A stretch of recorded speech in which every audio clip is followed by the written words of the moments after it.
Bonjour et bienvenue dans notre émission Semence Mag sur le plateau de Village Semence.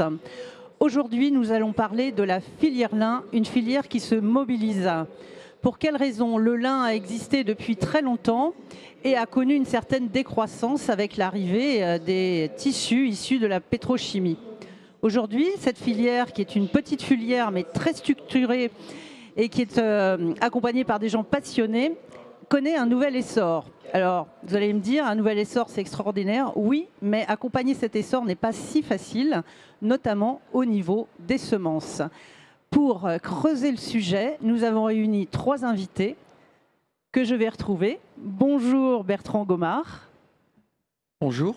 Donc vous êtes multiplicateur vous-même et vous êtes président de l'AGPL, l'association Des producteurs de lin français.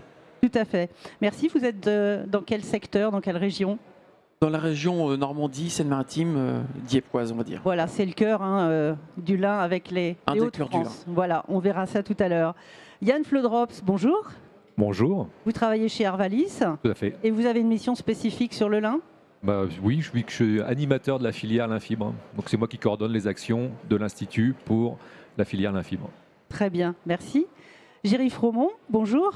Bonjour. Vous travaillez chez Semae. Je travaille chez Semae. Et vous suivez entre autres cette filière. Vous êtes responsable mission de service public chez Semae. Exactement. Très bien. Alors Bertrand Gomard, vous êtes producteur et vous m'avez dit, avec, je ne sais pas si c'est du chauvinisme, de la fierté, le lin c'est la production fétiche chez moi. Complètement. Alors pourquoi? Pourquoi? Parce que c'est une culture très spécifique qui demande beaucoup de soins. Elle est assez aussi unique dans le sens où on la cultive que dans le nord-ouest de l'Europe, majoritairement en France, Belgique, Pays-Bas.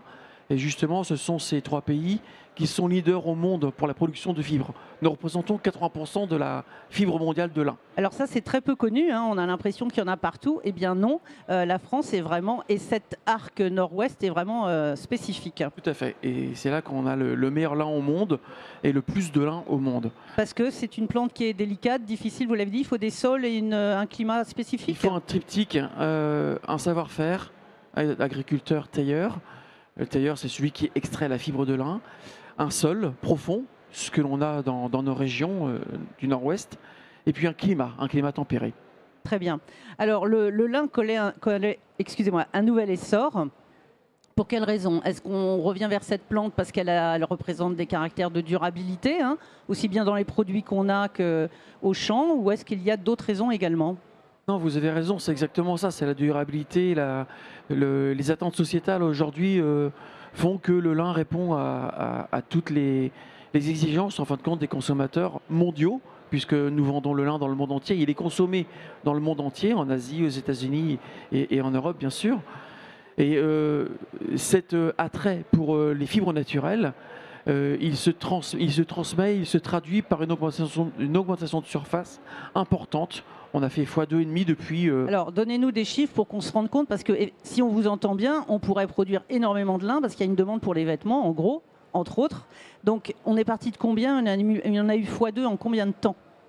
Il y a eu x2,5 en 10 ans, à peu près. Donc aujourd'hui, on est en France, j'ai parlé Europe, hein, on est un petit 200 000 hectares sur les 3 pays. Et ça pourrait grimper encore? Ça pourrait grimper encore, mais il faut consolider déjà ce que l'on a. On arrive voilà, à notre sujet. Alors, ça paraît tout bête, on le rappelle, mais pour avoir du lin, il faut des semences. Or, oui.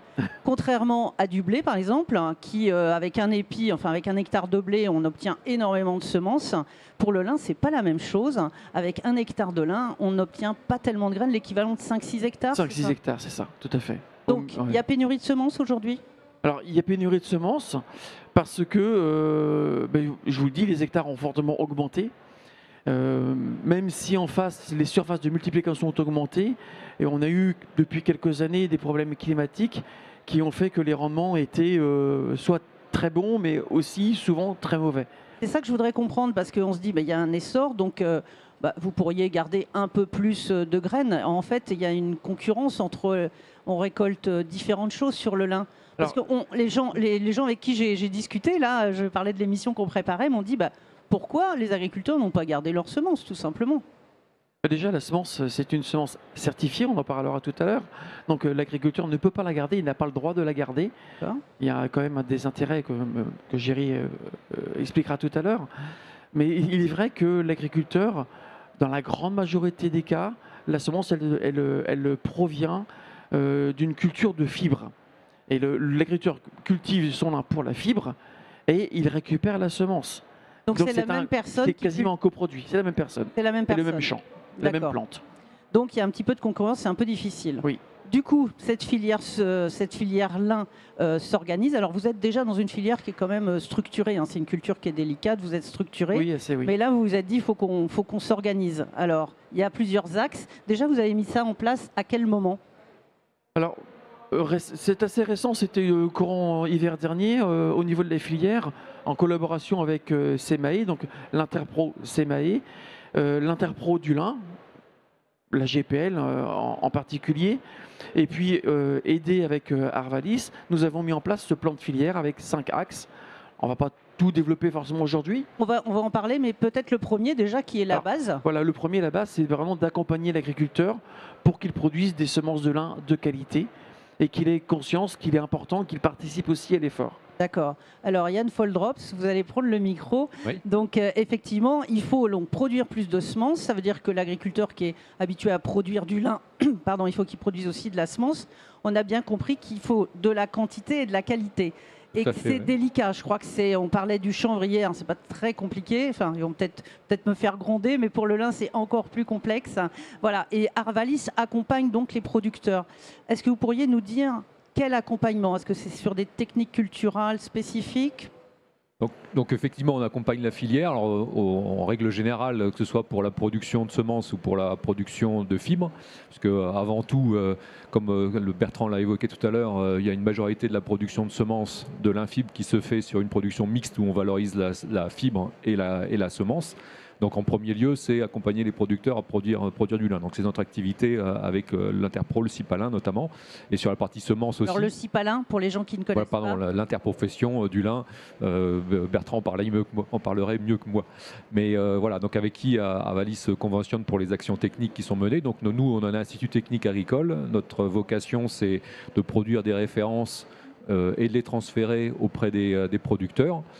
Et donc, notre façon d'accompagner la filière pour la production de semences passe par des expérimentations que l'on mène. Alors, est-ce qu'on peut rentrer un peu dans le détail, peut-être citer quelques expérimentations, parce qu'il y a beaucoup d'agriculteurs qui ne sont pas forcément producteurs de lin, mais qui nous suivent. Quel type d'expérimentation vous menez? Sur quels critères? Sur quoi? Donc, spécifiquement pour la production de semences, on a dans le cadre d'une convention avec SEMAE des actions techniques qui sont menées, sur lesquelles on va aller sur de l'optimisation de la protection de la culture. Comme on l'a dit, pour produire de la semence en quantité et en qualité, il faut garantir des qualités de semences à la fin. Et donc ça passe par une protection optimisée du porte-graines, donc de la plante en végétation. Et donc on évalue les différentes solutions de protection qui peuvent exister pour pouvoir optimiser cette production. Est-ce que c'est une plante qui est très attaquée ou attaquable, comme peut l'être la betterave sucrière par exemple? Toutes les cultures sont soumises à des aléas, des bioagresseurs. Donc on a notamment l'oïdium, la septoriose, les altises, des ravageurs qui peuvent attaquer notre culture. Donc effectivement, les expérimentations sont là pour apporter des réponses techniques sur ces différents bioagresseurs. Et après, une fois que les références sont produites, on les met en forme, on les diffuse, puisqu'on a aussi cette vocation de diffuser l'information. Et je vais présenter à la caméra. D'accord, voilà. Si vous voulez bien me passer, voilà. Donc effectivement, vous avez fait tout un travail et il faut que les agriculteurs en fait se conforment ou fassent un peu évoluer leur technique culturelle. Est-ce qu'il y a des points particuliers sur lesquels il faut vraiment évoluer si on veut quantité et qualité? Donc, évoluer, il y a une démarche on ne part pas de rien, hein, donc il y a un certain nombre de choses qui sont faites. La vocation de cette brochure, je pense, c'est en premier lieu, c'est de formaliser un certain nombre de connaissances et de pouvoir les diffuser. On a une diffusion à plusieurs milliers d'exemplaires qui est prévue de cette brochure où sont formalisées un certain nombre de bonnes pratiques pour optimiser les choses. Donc, après, il y a des points de vigilance à avoir sur l'itinéraire technique. Je ne sais pas si c'est l'objet de rentrer dans le détail là, mais voilà, sécuriser la levée. Oui, alors les points quand même cruciaux, sécuriser la levée parce que ça lève pas très vite le lin. Ça lève, disons qu'il y a une phase plutôt lente au départ et puis il n'y a pas une phase de croissance plus rapide. Mais les maîtres mots pour la production de lin, c'est l'homogénéité. Et donc, comme on est sur une espèce pour de lin de printemps qui se fait en une centaine de jours, il y a une obligation de réussir cette phase de levée qui est déterminante. Très bien. Alors, Géry Fromont, je crois qu'il y a encore une phase qui permet d'accompagner le développement de cette filière qui est en plein essor. Donc, on a vu qu'il fallait plus d'agriculteurs multiplicateurs, qu'il fallait vraiment soigner les cultures de lin parce qu'on s'intéresse aussi bien à la fibre qu'aux graines. Malgré tout, cela peut ne pas suffire et je crois qu'il faut vous travailler aussi au niveau des réglementations. Il y a des réglementations, des certifications. J'ai entendu parler de dérogation. À propos de quoi et à quel niveau vous agissez? Est-ce qu'on a une réglementation trop dure qui fait qu'il y a peu de graines, j'utilise mes propres termes, voilà, qui passent le cap de la certification? Est-ce que c'est en train d'évoluer?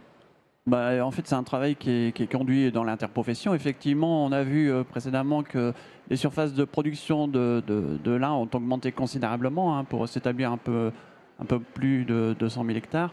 Aujourd'hui, la production de semences, elle est passée en 2024 à 45 000 hectares. Elle était précédemment en 2023 à 30 000 hectares. Donc effectivement, il y a un besoin aujourd'hui d'accompagner cette filière pour pouvoir avoir des semences qui soient en quantité mais également en qualité.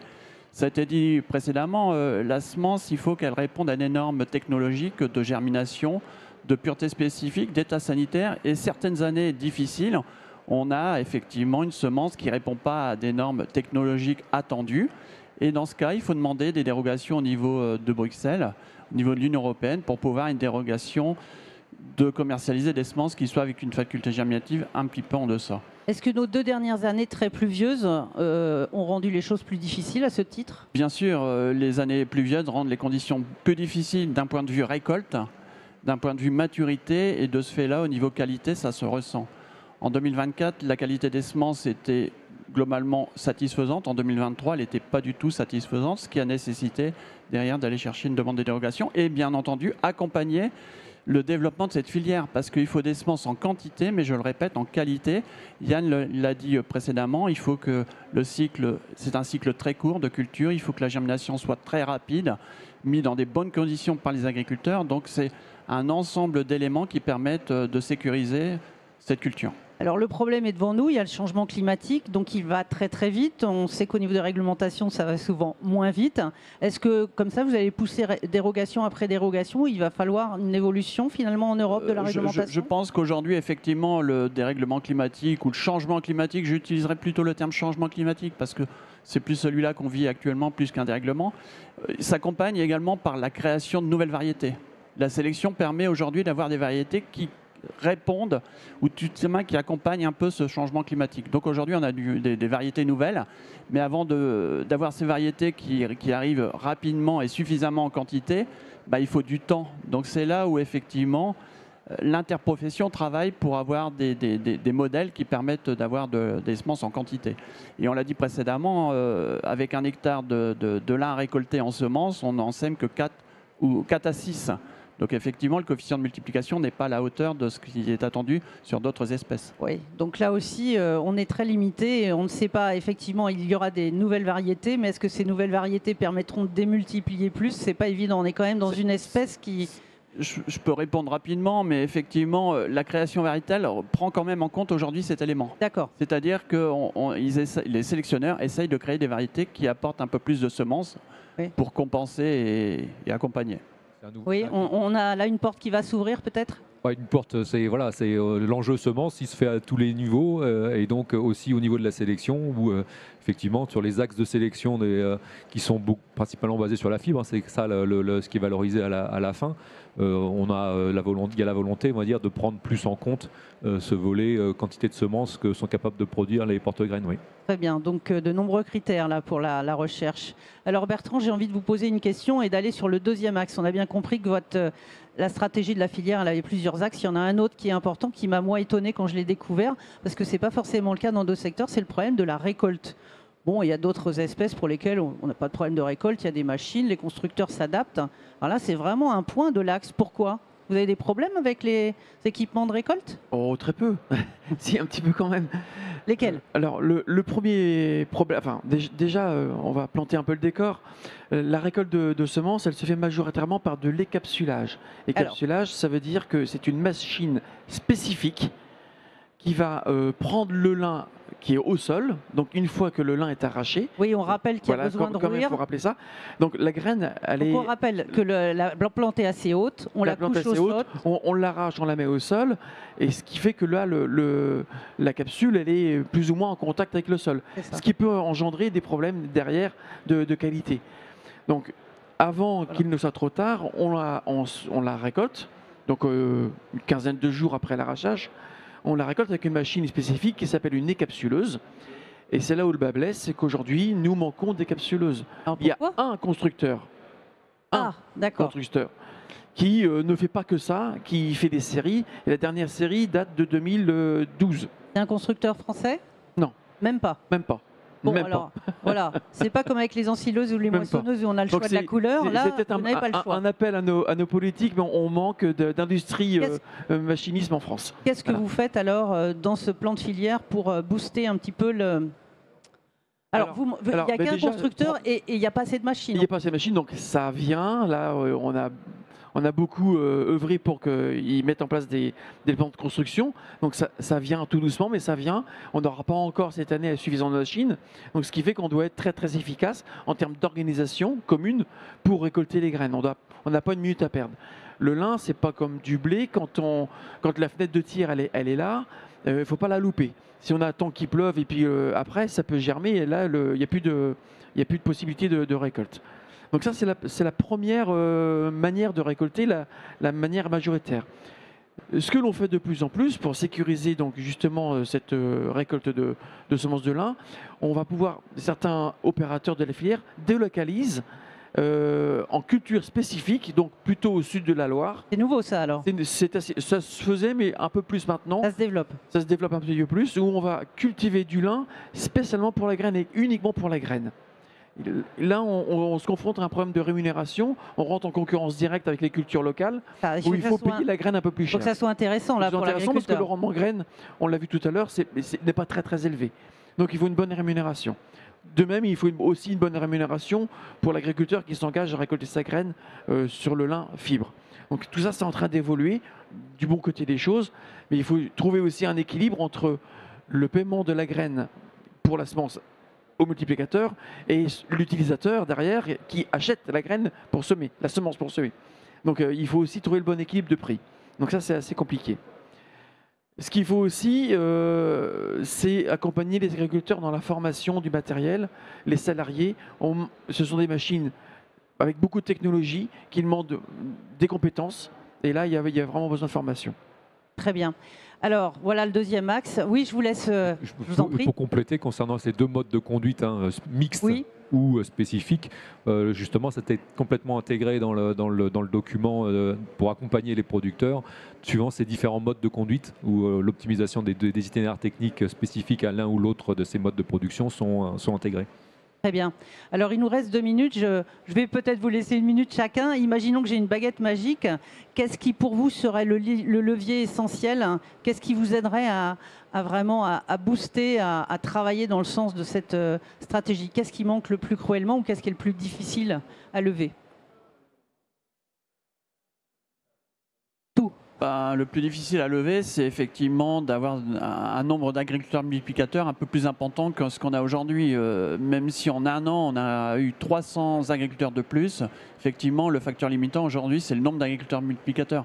On l'a dit précédemment, on est en train d'un peu délocaliser des nouvelles zones de production, mais ça veut dire qu'il faut aller chercher aussi ces nouveaux agriculteurs multiplicateurs, les accompagner avec cette brochure qui a été éditée, conjointement. Et que leur rémunération, comme vous le disiez, et que la rémunération soit également attractive, parce qu'effectivement, il faut que le modèle économique soit tenable. Et autre élément qui est important et sur lequel j'insiste, c'est que la réglementation aujourd'hui exige des semences qui soient de qualité. Et pour commercialiser des semences, il faut qu'elles soient certifiées aux normes de la certification. Pour rappel, la germination en lin, c'est 92%. Un lot qui germe à 85%, Bertrand l'a exprimé précédemment, lors de la phase de rouissage au sol, décapsulage, on peut perdre également une germination. Et des lots de semences qui sont récoltés n'iront pas jusqu'à la certification. Yann Flodrops. Nous, des moyens pour la recherche, on va dire, il y a encore des questions à résoudre. Les pouvoirs publics sont là, l'Europe est là.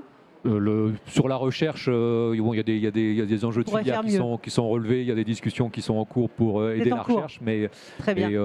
Un dernier point, il nous reste 30 secondes. À court terme, des machines pour récolter, de la formation des agriculteurs, de la pédagogie des agriculteurs, motivation. Mais ça, ce sera l'objet de nos émissions de demain. Je fais du teasing. Voilà. Sans ça, je l'aurais dit, mais merci beaucoup. Voilà, donc on l'a compris, des gens, des machines.